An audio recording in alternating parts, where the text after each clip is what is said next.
Eliminado pelo Peñarol na Libertadores da América, o Flamengo passará por faxina nas próximas semanas.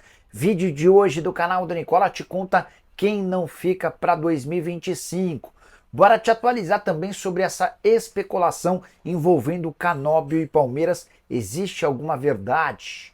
Vou falar também do São Paulo, John, que acabou por eliminar o tricolor nos pênaltis. Na última quarta-feira, havia sido dispensado pelo São Paulo nas categorias de base. Falo também sobre o centenário caótico do Atlético Paranaense, sobre as últimas do mercado, times da LFU devolvendo dinheiro e o Corinthians tentando quebrar um jejum contra o São Paulo em meio a um treino aberto para os seus torcedores.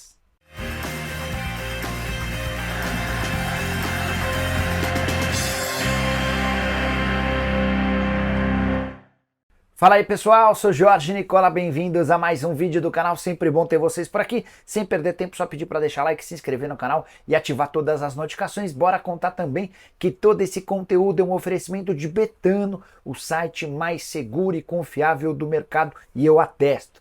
Estou mostrando na tela partidas dessa sexta-feira, tem Série B com Ceará e Brusque, vou de vitória do Ceará, tem Curitiba e Goiás, jogo bem complicadinho. Estou imaginando a vitória do Curitiba sem grande convicção. Paysandu e Ituano, vou de vitória do Papão. Para completar campeonato alemão com Borussia Dortmund e Bochum, vou de vitória do Dortmund. Só para completar, ainda tem Milan e Udinese, campeonato italiano, vou de vitória do Milan.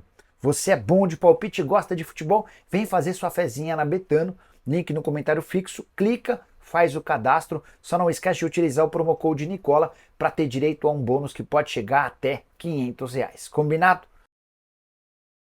Bora começar o vídeo com aquele tradicional giro de notícias e a primeira informação é sobre a estreia de Fernando Diniz no Cruzeiro. O resultado foi satisfatório, desempenho nem tanto. Cruzeiro está nas semifinais da Sul-Americana, volta a uma semifinal de competição continental depois de 15 anos, mas com um empate 1-1 contra o Libertad.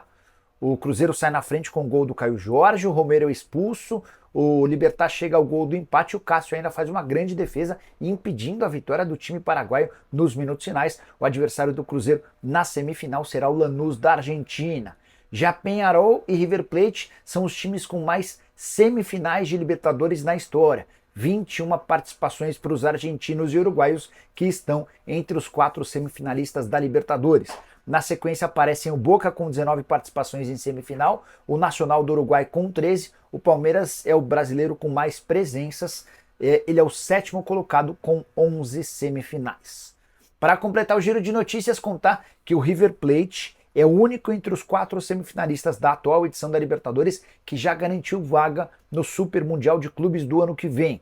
O Botafogo, o Atlético Mineiro e o Peñarol, se campeões da Libertadores desse ano, asseguram a classificação para o próximo Super Mundial de Clubes que acontece na metade do ano que vem nos Estados Unidos. E a saideira do giro de notícias, teremos 3 duelos entre brasileiros e argentinos nas semifinais de Libertadores e Sul-Americana. Atlético Mineiro e River Plate na Libertadores, Cruzeiro e Lanús na Sul-Americana, Corinthians e Racing na Sul-Americana. Você tem palpite? Já usa o espaço para comentário. Quero saber quem é que vai se dar bem, da Brasil ou Argentina. Preciso falar agora sobre o Corinthians, que tenta acabar com um incômodo tabu contra o São Paulo. Os times se enfrentam no domingo no Mané Garrincha, lá em Brasília. Vale a lembrança de que o Corinthians não vence o São Paulo há 4 jogos. São 3 derrotas e um empate nesse período. Uma dessas derrotas, inclusive, na Neoquímica Arena, no Campeonato Paulista desse ano, colocando fim ao tabu. O Corinthians nunca havia perdido em seu estádio para o tricolor.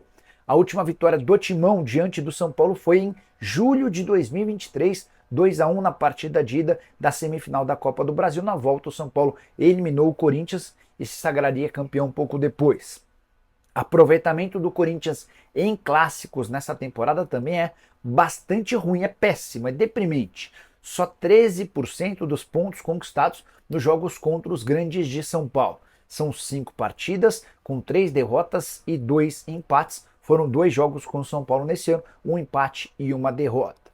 Só para completar, se a gente levar em consideração todos os confrontos, o histórico de confrontos entre São Paulo e Corinthians, aí sim, o Timão tem vantagem, 315 jogos, 113 vitórias do Timão, 97 vitórias do São Paulo. Para tentar aproximar ainda mais o torcedor do time, o Corinthians prepara para esse sábado um treino aberto para torcedores. Integrantes do programa Sócio Torcedor terão acesso à Neoquímica Arena na última atividade antes do clássico marcado para domingo. Bora falar agora sobre os times da LFU que terão de devolver dinheiro. Só para explicar, LFU é a Liga Forte União, um dos grupos que receberam clubes para a discussão dos direitos de transmissão de TV do Campeonato Brasileiro a partir do ano que vem. A LFU, inclusive, conta com mais representantes do que a Libra. O que aconteceu? No ano passado, os times da LFU haviam vendido 20% de suas receitas durante um período de 50 anos para Life Capital Partners e para XP. Depois de venderem e receberem 12% de adiantamento, os clubes entenderam que esse repasse de 20% ao longo de 50 anos seria um enorme prejuízo, até porque imagina-se que durante esses 50 anos os direitos de transmissão alcancem valores estratosféricos. Houve uma série de reuniões e os clubes da LFU decidiram voltar atrás e vão repassar apenas 10% das suas receitas com direitos de TV pelos próximos 50 anos aos parceiros. O problema é que vários dos clubes da LFU já receberam 12% de adiantamento e terão de devolver 2% num prazo de 5 anos. As exceções, quem não terá de devolver, só o Botafogo e o Cruzeiro, que já haviam recebido exatamente 10%, o Cruzeiro ficou com 107 milhões, o Botafogo com 92 milhões. O Internacional, por exemplo, terá de devolver 22 milhões de reais. Fluminense e o Vasco devolverão 21 milhões de reais, enquanto o Furacão precisará devolver 20 milhões de reais. Bora mudar de assunto e falar sobre Canóbio no Palmeiras. A especulação é antiga, segunda vez que setoristas do Palmeiras, que páginas de pessoas relacionadas ao Verdão tratam sobre o tema. E eu fui checar com gente do Atlético e do Palmeiras se existe alguma negociação do Verdão com um atacante uruguaio de apenas 25 anos de idade. Importante contar que a janela de transferências está fechada no futebol brasileiro nessa temporada. O Canóbio só poderia ser reforço para 2025, chegaria para a disputa da competição estadual paulista e também do Super Mundial de Clubes, além dos outros torneios que o Palmeiras participar. Pois bem, o Canóbio chegou ao Furacão em março de 2022 como o jogador mais caro da história do clube na oportunidade, comprado por 3 milhões e 200 mil dólares, equivalente a 60% dos direitos econômicos. Hoje ele está avaliado em 5 milhões de euros e o Atlético não cogita vendê-lo por menos do que 8 milhões de euros. Temporada atual de 42 jogos, 9 gols e 7 assistências. Mas a pergunta que não quer calar é: o Palmeiras tem ou não interesse em Canóbio? As especulações dão conta de que o Abel adora o uruguaio e tem feito força para que ele seja contratado. Tanto o Palmeiras quanto o Atlético Paranaense asseguram que nunca houve sequer sondagem, proposta ou conversa. O Palmeiras, inclusive, afirma que não está convencido de que o Canóbio pode ser um bom acréscimo. Essa história hoje não condiz com a realidade. Estamos falando do finalzinho do mês de setembro, início do mês de outubro. O Palmeiras já busca reforços para o próximo ano e o Canóbio não faz parte da lista de Abel Ferreira. Bora falar agora sobre o centenário triste para o Atlético Paranaense. Parece que é uma maldição para clubes de futebol no Brasil quando o assunto é seu centenário. O Atlético passou anos planejando essa temporada de 2024 em que imaginava fazer bastante diferente. Afinal de contas, é um clube que fecha há 10 anos com o superávit, uma das melhores condições financeiras do Brasil e da América do Sul, mas dentro de campo a coisa não tem funcionado. O Atlético até venceu o campeonato estadual, mas foi eliminado da Sul-Americana e também da Copa do Brasil na fase de quartas de final, caiu para o Vasco na Copa do Brasil e caiu para o Racing da Argentina nessa quinta-feira, com derrota por 4-1 na Argentina, placar agregado de 4-2. Dessa maneira, resta para o Furacão apenas o Campeonato Brasileiro e é aí que vem o maior problema. No ano do centenário, o Atlético corre risco de rebaixamento. Nesse momento, o time é só o 15º colocado, 31 pontos, 3 de vantagem para o Z4. O único trunfo atleticano para essa reta final de competição é que o clube tem 2 jogos a menos do que os seus concorrentes, mas vai precisar melhorar o desempenho se não quiser terminar o ano do centenário na Série B. Hora de falar sobre São Paulo, informação exclusiva. O goleiro John, que foi o grande responsável pela classificação do Botafogo contra o Tricolor para as semifinais da Libertadores da América, ao defender um pênalti batido pelo Rodrigo Nestor, o John já foi jogador do São Paulo. E mais, ele acabou dispensado pelo Tricolor enquanto atleta das categorias de base em Cotia. O John ficou de 2007 a 2010 no Tricolor. No fim da temporada de 2010 veio a dispensa. A alegação do São Paulo é de que ele não parecia estar preparado para ser jogador de futebol. O John acabou passando num teste no Santos e em fevereiro de 2011 foi contratado pelo Peixe. Foi por lá, inclusive, que ele iniciou a carreira.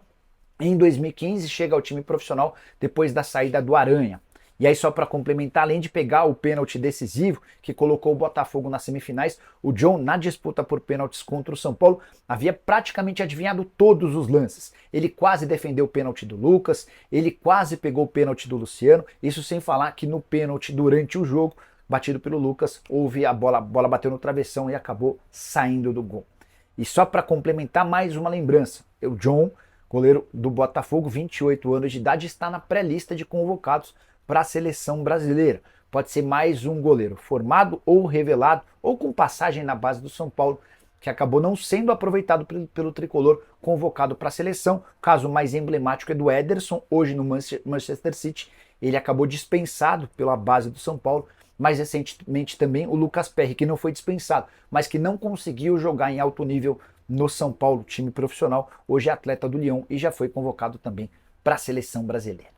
Bora fechar o vídeo para falar sobre o Flamengo e mais um vexame rubro-negro de Tite. O Flamengo não conseguiu marcar gols no Peñarol, 0-0, e foi eliminado pelo time uruguaio nas quartas de final da Libertadores, com a lembrança de que o Peñarol gasta 7 vezes menos por mês com folha salarial. Segundo ano seguido de muita decepção pro torcedor rubro-negro. Temporada passada de 7 disputas e nenhum título. Temporada atual de título do Campeonato Carioca, Campeonato Brasileiro praticamente descartado. O Flamengo está muito distante dos demais e a Libertadores da América também deixou de ser uma possibilidade. A tábua de salvação rubro-negra parece ser a Copa do Brasil. O Flamengo enfrenta o Corinthians nas semifinais. Se passar, pega o vencedor do confronto entre Atlético Mineiro e Vasco. Mas, diante de todo esse contexto, dá para assegurar que o Flamengo passará por mudanças importantes no seu elenco na próxima temporada, independentemente de quem for o presidente. A situação do Tite é dramática.